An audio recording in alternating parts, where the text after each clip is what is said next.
కీర్తన 116 116 దావీదు కీర్తన 15వ వచనం చదువుకుంటాం. 116:15 యెహోవా భక్తుల మరణము ఆయన దృష్టికి విలువ కలిగినది. చిన్న మాట ప్రార్థన చేస్తాం. ప్రేమ తండ్రి, మాతో మాట్లాడండి. జుంటె తేనె ధారల కన్నా మధురమైంది నీ మాట ప్రభా. నీ బిడ్డలు అనేక పెద్దవారు ఉన్నారు ప్రభా. సదబ్బర్ లాంటి వారు, బాలకృష్ణ గారు లాంటి వారు ప్రభా, సాక్షి గారు లాంటి వారు అనేకులు ఉన్నారు ప్రభా. వారి ముందు వాక్యం చెప్పే అర్హత నాది కాదు. పర్లకు వర్తమానం ఇచ్చిందేవు. అయోగ్యులను అపార్థము ఏదైనా క్షమించము. నీ పరిశుభ్ర రక్తంతో పరీక్ష చేసి పవిత్రపోవచ్చము సాయం కొంచెం కనికిరాని కోరుకుంటూ సమస్త మహిమ ఘనత మీకు ప్రార్థిస్తూ తల్లోరాలున్న ఏం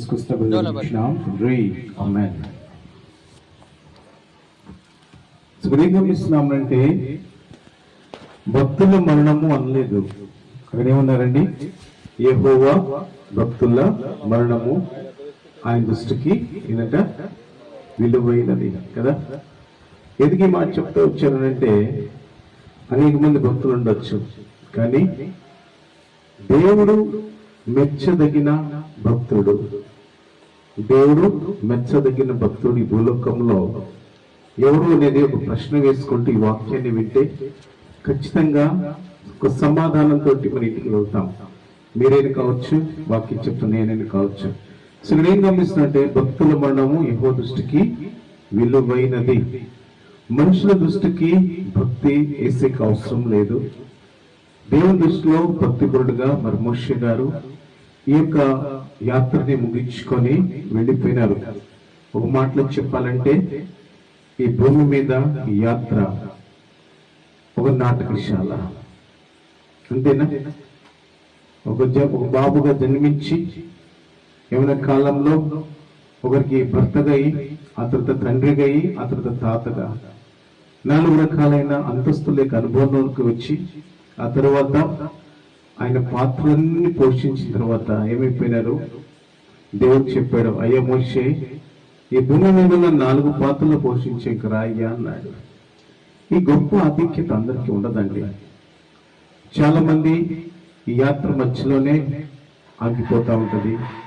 కానీ దేవుడు ఎంత గొప్ప దేవుడు అంటే, ఆయన ఎప్పుడో ప్రతిసారి అనుకునేవాళ్ళం.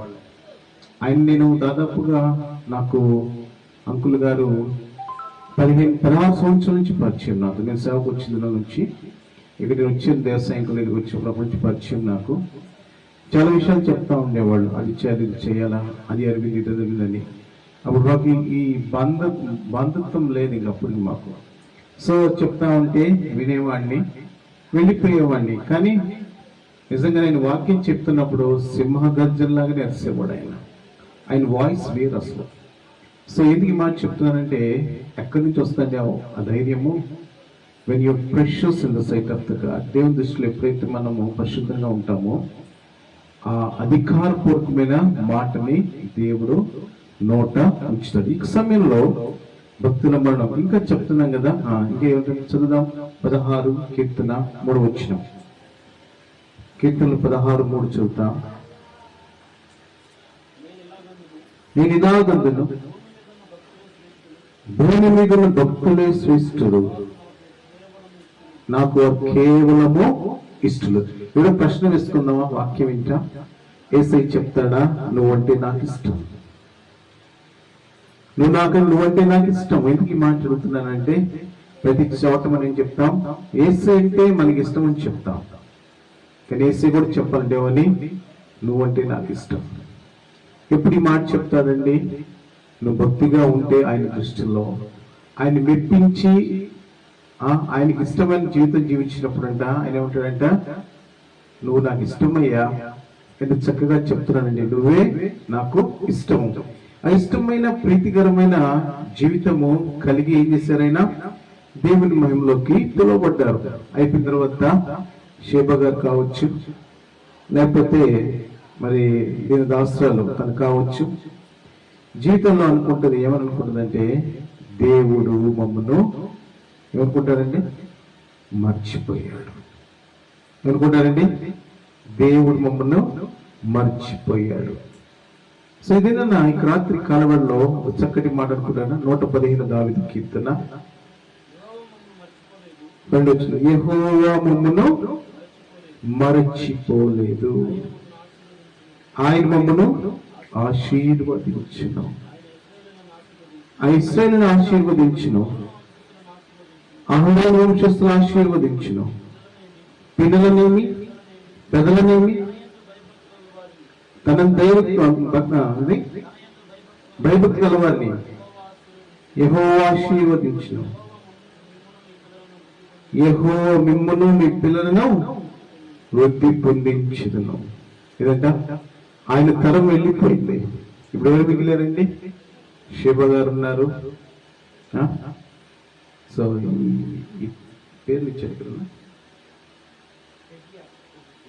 అది ఓకే. ఎక్కడ పేర్లు ఎక్కడ? బాలకృష్ణ గారు ఇక్కడే ఉండాల.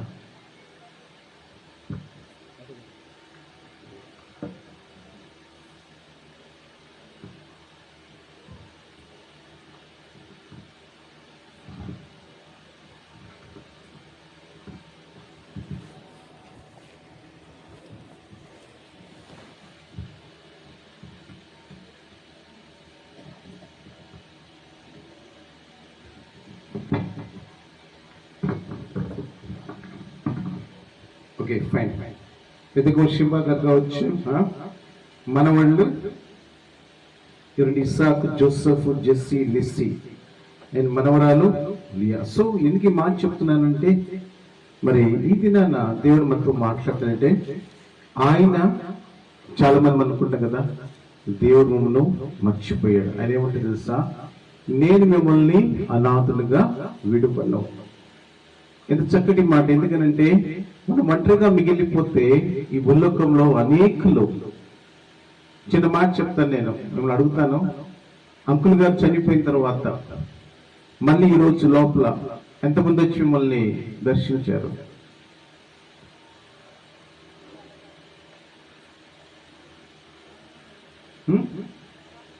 చాలా మంది దర్శించారా?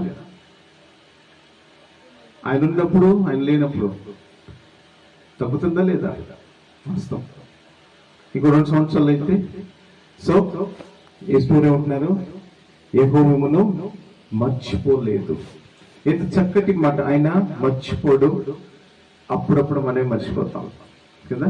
సో దేవుడు ఏం చెప్తున్నాడు, నేను నిన్ను మర్చిపోలేదు. సో మోషే గారు అంటున్నారంట, ఏమంటున్నారంట, అమ్మా చదవండి అన్న, 14, 15 చదవండి. 115, 14, చదవండి. మిమ్మును మీ పిల్లలను వృద్ధి పొందించును, మీరు ఆశీర్వదింపబడతారు. ఏంటంట, అమ్మా ఫిలిప్ ఆంటీ అని అక్కడ చెన్నైలో ఉంటారు.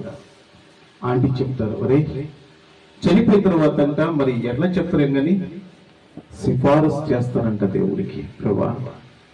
లేకపోతే చనిపోకుండా సిఫారసు చేస్తాడు, ఏమని, ప్రభా నేను వెళ్ళిపోతున్నాను కదా, మరి నా కుటుంబ పరిస్థితి ఏంటి? దేవుడు వాగ్దానం చేస్తున్నాడు, ఏమని, నేను నిన్ను నీ పిల్లలు నేను వృద్ధి పొందించదు. ఎందుకు మాట చెప్తున్నానంటే, చాలాసార్లు మనం మన యొక్క స్టామినా లూజ్ అయిపోతాం. అయితే దేవుడు ఇచ్చిన తలంపు ఇది కొన్ని పంచుకొని ఆశపడుతున్నాను. మోషే గారు వెళ్ళిపోయిన తర్వాత ఇది మిమ్మల్ని అడిగే మాట ఏంటంటే, ఇటువంటి గొప్ప సాక్షిగా ఉన్నాడు. ఎటువంటి సాక్ష్యం పొందంటే, యోబు రాసిన చక్కటి మాటలు. యోబు రాసిన గ్రంథము 16వ అధ్యాయం 19 చదువుకుంటాం. 16-19. ఇప్పుడు నాకు సాక్షి అయిన వాడు పరలోకంలో ఉన్నాడు, నా పక్షంలో సాక్ష్యం పలుకువాడు. ఎంతట పరమందు సాక్ష్యం పలుకుతారంట. ఏమని? మోసెస్ గారికి, అంకుల్ గారికి దేవుడు సాక్ష్యం పలికారంట. ఏమని? ఈయన నా ప్రియ కుమారుడు, ఈయన నేను ఆనందించుచున్నాను. ఇంత గొప్ప సాక్ష్యం అండి. ఈ సాక్ష్యాన్ని నువ్వును నేను కలిగి ఉండాలని దేవుడు ఈ సమయంలో యాక్చువల్ గా ఇది ఆదరణ కోడిక. ఎట్టి శ్రమలలో ఉన్న వారినైనాను దేవుడు ఏం చేస్తాడంట, ఆదరిస్తాడంట. అయితే ఇక్కడ చక్కటి మాట చదవబోతున్నాను. ఇది రివర్స్ అయిన మాట చదువుదాం. అపోస్తలుల కార్యం 16వ అధ్యాయం 40 మనం చదువుకుంటాం. 16:40 చదవండి. వచస్సాల నుండి వెలుపలికి వచ్చి లుదియా ఇంటికి వెళ్ళింది. అక్కడ సోదరులను చూచి ఆదరించి బయలుదేరి పోయింది. ఎక్కడికి వచ్చారండి? ఎవరండి వీళ్ళిద్దరు? ఎవరండి వీళ్ళిద్దరు? పౌలు శీలలు. వాళ్ళు ఏం చేశారంట? భయంకరంగా కొట్టి జైల్లో పడేస్తే వాళ్ళు ఎక్కడికి వచ్చారండి? అందరూ వాళ్ళు చూడటానికి భయపడతా ఉంటే లుదియా అను స్త్రీ ఇంటికి వచ్చారు. వాళ్ళు దేవుడిచ్చిన తలంపు ఏంటంటే ఆయన చనిపోయి వెళ్ళిపోయినారు. విడవబడిన కుటుంబంతో ఆయన చెప్తున్న మాటలు ఏంటంటే, దినానా అమ్మా నేను చనిపోయి వెళ్ళిపోయాను, నేను దేవునికి సన్నిధిలో ఉన్నా, నేను విడిచి వెళ్ళిన సాక్ష్యము, నేను విడిచి వెళ్ళిన పరిచర్య, నేను విడిచి వెళ్ళిన ఈ యొక్క ఉన్నతమైన స్థితిని ఈ దినాన ఇట్ ఇస్ ఆల్వేస్ అలైవ్, అది జీవించి ఉండాలి అని అంటే ఇది నన్ను షేబా గారు కానీ కెస్మే గారి గారు దేవుడు అవుతున్న మాట ఏంటంటే, మోసెస్ గారు అడుగుతున్న మాట అంటే, అమ్మా నేను వెళ్ళిపోయే వాట్ నెక్స్ట్, ఎవరు తర్వాత, నా తర్వాత ఎవరు, నేను నా తర్వాత ఏంటి అని అడుగుతున్నప్పుడు ఇది నా దేవునితో మాట్లాడుతున్న ప్రభా ఆయన చేస్తున్న పనిలో నేను ఏమైనా చేయాలి. నా దగ్గర వెంకట్రావు గారు ఆయన చనిపోయినాడు, నా చీఫ్ బ్యాంక్ మేనేజర్. ఆయన చనిపోయిన తర్వాత ఆ ఆంటీ గారు నేను మాట్లాడుతూ వచ్చాను, ఆంటీ మీరు అంకుల్ గారు చనిపోయారు కదా, దీని గురించి మీరు ఏం మాట్లాడతారు అంటే ఆమె చెప్పిన మాట ఏంటంటే, ఆయన చనిపోయి వెళ్ళిపోయారు, ఆయన చనిపోయి వెళ్ళిపోయారు కానీ ఆయన సాక్ష్యం బ్రతికి ఉన్నది. ఆ బ్రతికి ఉన్న సాక్ష్యంలో ఏంటంటే క్రీస్తు కొరకు ఎలాగ జీవించాడు, క్రీస్తు కొరకు ఎలాగ ఆత్మను సంపాదించాడు, ఈ పనిని నేను కూడా కలిసి చేస్తా. ఆయన ఉండినప్పుడు నేను చేయలేకపోయానయ్యా, కానీ నేను కలిసి చేస్తాను. నేను చెప్పాను అంటే ఏం చేయబోతున్నారంటే చిన్న చిన్న మీటింగ్స్ పెడుతున్నప్పుడు, యూత్ మీటింగ్స్ పెడుతున్నప్పుడు వాడికి సపోర్ట్ చేస్తున్నారు. వాళ్ళు ఆంటీ గారు సపోర్ట్ చేసి మీటింగ్ పెట్టిస్తున్నారు, చక్కగా సపోర్ట్ చేస్తూ వాడు ప్రార్థన చేస్తున్నారు, చిన్న చిన్న గిఫ్ట్లు ఇస్తారు, ఏమేమో చేస్తారు. ఎందుకంటే ఆయన చేసిన పనిని ఆగిపోకూడదు. ఇది దేవునితో మాట్లాడితే ఆగిపోకూడదు ఈ పరిచర్య.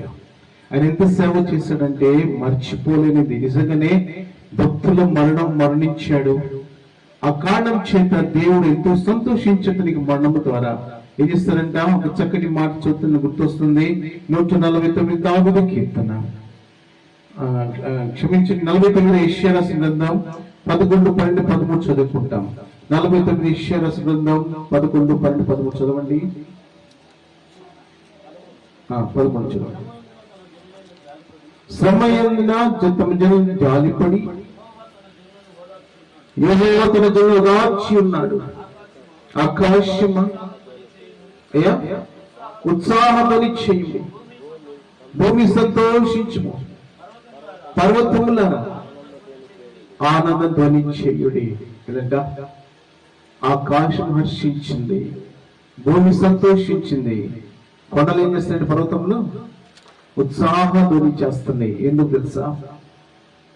భక్తుడు పై లోకానికి వెళ్తేనంట ఆకాశం హర్షిస్తుందంట, సంతోషిస్తుందంట. భూమి ఏ మట్టినైతే తీసి ఏనంట, ఏ మట్టినైతే తీసి అంకులుగానే తయారు చేశాడో ఆ యొక్క మట్టినంట ఎప్పుడు కూర్చోడంట, ఆయన ఎప్పుడైతే తనకి చివరి శ్వాస వదిలిన తర్వాత ఆ యొక్క మనిషిని తీసుకొచ్చి ఆ భూమిలో పెడుతున్నప్పుడు ఏం చేస్తుంట, సంతోషించదేమని నా యందు భక్తుడు ఒకడు వచ్చినాడు, ఆ భక్తుని పాతి పెడతా ఉంటంట.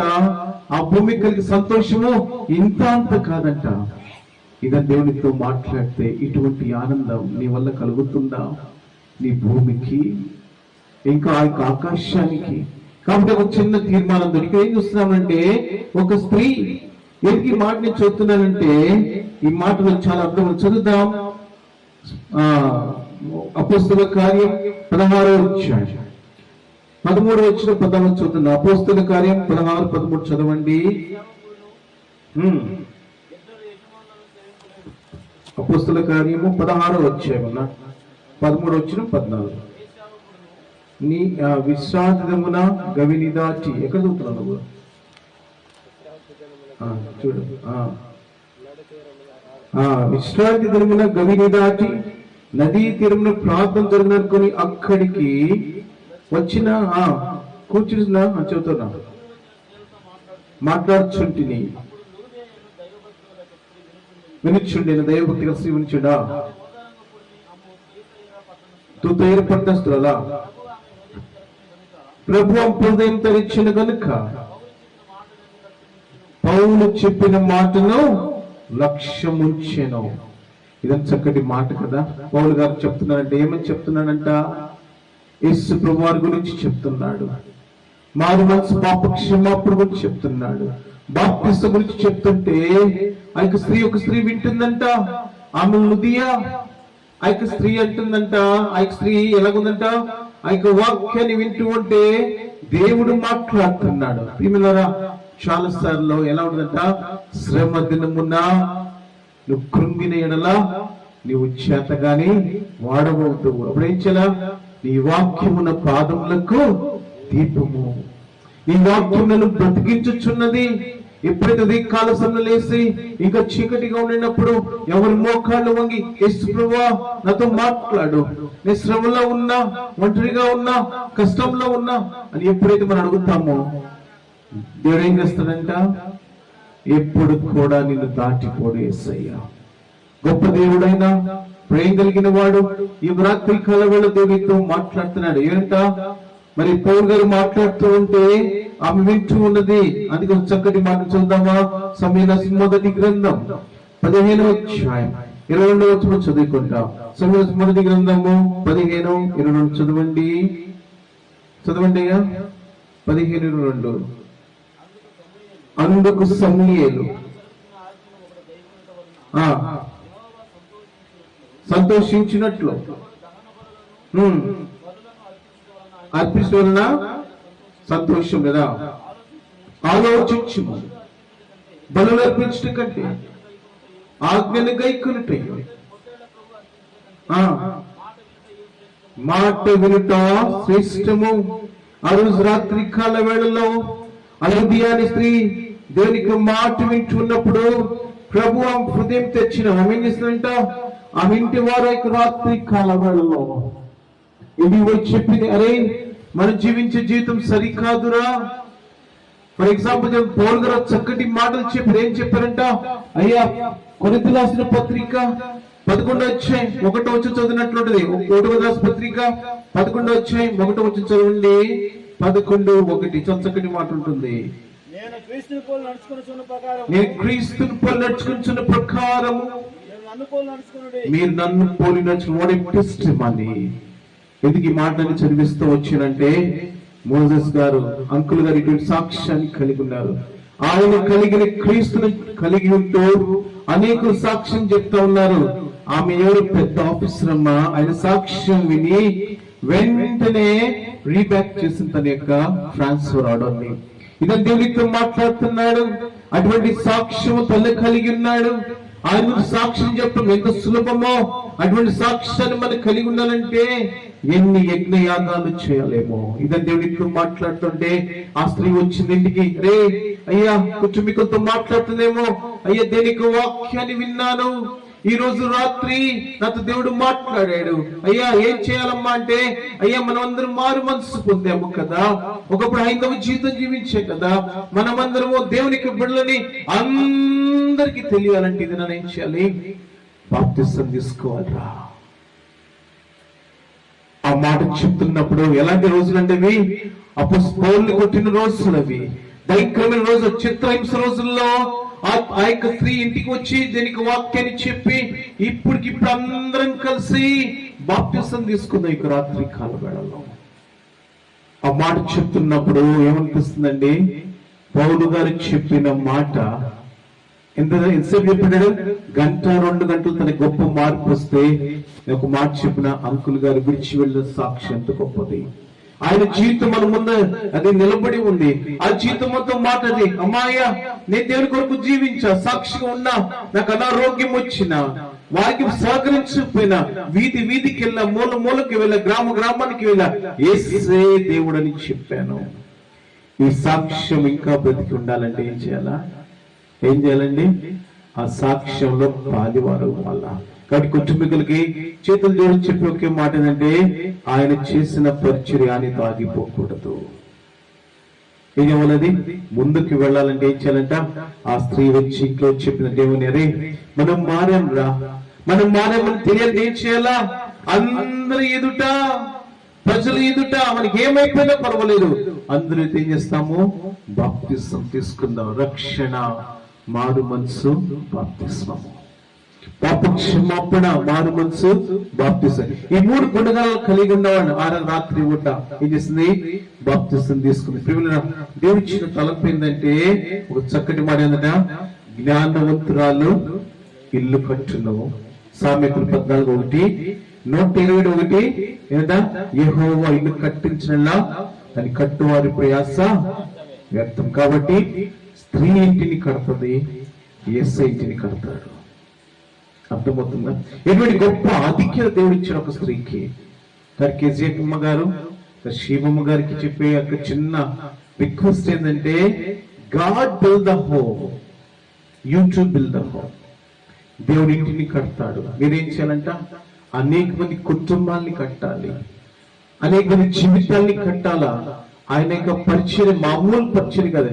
ఆయన గురించి మంచిగా చెప్పిన వాళ్ళు ఉన్నారే తప్ప ఆయన గురించి చెడుగా చెప్పేవాళ్ళు ఎవరు లేరు.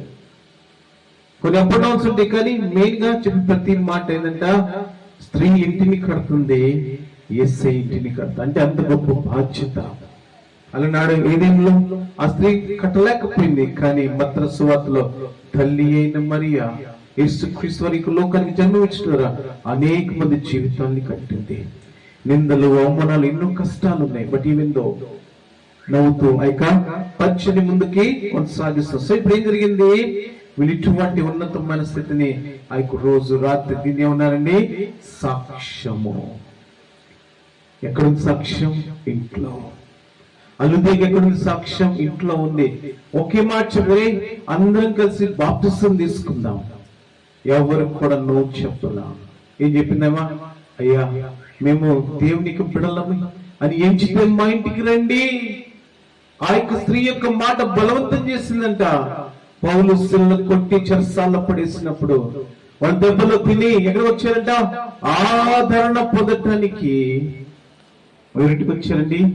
లుదియా ఇంటికి వచ్చారు. ఇది నాన్న ఆదరణ పొందటానికి అనేకులు కెజ్యం ఇంటికి రావాలి, ఆదరణ పొందడానికి శివకి ఇంటికి రావాలి. అక్కడేముంటుంది? దేవుడు ఉంటాడు ఆ ఇంట్లో, నెమ్మది ఉంటుంది ఆ ఇంట్లో, సమాధానం ఉంటుంది. దానికన్నా కారణం ఏంటి తెలుసా? ఒక ప్రత్యేకమైన జీవితం జీవించింది లుదియా. ఆ యొక్క ప్రత్యేకమైన జీవితం ద్వారా దేవుడు ఇంటికి ఏం తీసుకొచ్చాడు? ఆదరణ. యాక్చువల్ గా ఆ స్త్రీలకు ఏం కావాలి? ఆదరణ నుంచి ఆదరించి వాళ్ళకి కావాలి. కానీ ఆమె ఏం చేసింది? ఎక్కడో దెబ్బలు తిని శ్రమ పొందిన వారు జైలు నుంచి ఇంటికి వస్తే ఏం చేస్తారు? అందరూ అయ్యయ్య మా ఇంటికి ఎందుకు వచ్చారంటారు. కానీ ఏం చేశారు? ఆ ఇంటికి వచ్చినప్పుడు వారు ఆదరణ పొందుతూ వచ్చారు. ఇది నా ఈ యొక్క ఆదరింపబడి ఇంటిగా ఉండాలి ఇల్లు. దీనికి పిల్లలు వచ్చి మీ ఇంటికి ఉండాలా, అనేకలకు సత్యమైన శుభార్తని అనేక మంది కుటుంబాన్ని కట్టే వారికి ఉండాలని దేవుని పేట కోరుచు. కాబట్టి అటువంటి ఉన్నతమైన జీవితం, అటువంటి ఉన్నతమైన జీవితాన్ని యేసుక్రీస్తు వారు మన జీవితాన్ని కట్టడానికి, మీరు దేవుని ఆలయమై ఉన్నారని మీరు ఎరుగరా? మన హృదయం ఇంటిని కట్టడానికి యేసుక్రీస్తు వారు ఆ మహిమను కంతను వదులుకొని, ఆయనకు రాజ్యాన్ని వదులుకొని, ఓ శ్రీపంచగాయనం 5 గాయాలు పొంద, తలలో ముళ్ళ కిరీటం, చేతుల్లో చిల్లు, ఉళ్ళది కొడాలతో కొట్టి కళ్ళు చెల్లు, ప్రక్కలో బళ్ళని కొట్టించుకున్నాడు. నీ జీవితాన్ని కడతా, నీ ఇంటిని కడతా. ఏమన్నాడు? యెహోవా ఇల్లు కట్టించినలా దాన్ని కట్టువారి ప్రయాస. ఆయన కట్టడానికి భూలోకానికి వచ్చాడు. చెడిపోయి పడిపోయి నా జీవితాన్ని కట్టడానికి భూలోకానికి వచ్చాడు. ఆ రక్తాన్ని ఇదిగో నా రక్తము అన్నాడు. పాపి కోసం చిందించిన యొక్క రక్తం. ఆ యొక్క రక్తంతో మాట్లాడుతుంది, ప్రభా నన్ను కూడా కడతావా? మోషేని కట్టావు, నన్ను కూడా కడతావా? సేవకుని కట్టావు, నన్ను కూడా కడతావా? కేశవుని కట్టావు, నన్ను కూడా కడతావా? Yes use to say yes, I'll build your home. నీ కుటుంబాన్ని కడతా, నిన్ను కడతా, నీ ఇంటిని కడతా, నీ హృదయాన్ని కడతా. అందుకే కదా నేను ఈ లోకానికి వచ్చాను కాబట్టి ఇటువంటి దేవుడు మన దగ్గర ఉంటే ఇష్టపడ్డాడు. ఆ మహిమను గంతను వదిలేసుకున్నాడు. ఆయనకి రాజ్యాన్ని స్థితిని వదిలేస్తాడు. ఆయనకి నిన్ను వెతుక్కుంటూ వచ్చాడు. ఇప్పుడు నీకు వెతుక్కుంటూ వచ్చాడు. చెప్తావేసయ్యా నా ఇంటిని కట్టు. ఆయనకి ఎంత మంచి సాక్ష్యం ఉంది. ఏసు నువ్వు కూడా గొప్ప సాక్ష్యం పొందుతున్నావు. ఇది నా జీవితం సాక్ష్యం ఉంటే నీ జీవితం సాక్ష్యం దేవుడి స్తోత్రం. లేకపోతే ప్రభా నాకు నువ్వు అటువంటి సాక్ష్యం కావాలి, అటువంటి జీవితం నాకు నువ్వు కావాలి ప్రభా. నీ కొన్ని సాక్షిగా బ్రతుకుతాను. ఈ కొద్ది మాటల్ని దేవుడు దీవించిన గాక. ప్రార్థన చేసుకుంటాం ఈ సమయంలో. మరి కుటుంబం యొక్క ఆదరణ కొరకు మరి మన మధ్యలో ఉన్న రూతు, అదేవిధంగా ధనలక్ష్మి కుటుంబ ఆదరణ ప్రార్థన చేస్తారు. ఆ తర్వాత మన మధ్యలో ఉన్న సంతోష్ గారు మరి ఆశీర్వాద ప్రార్థన ఇస్తారు. ప్రార్థన చేస్తాం.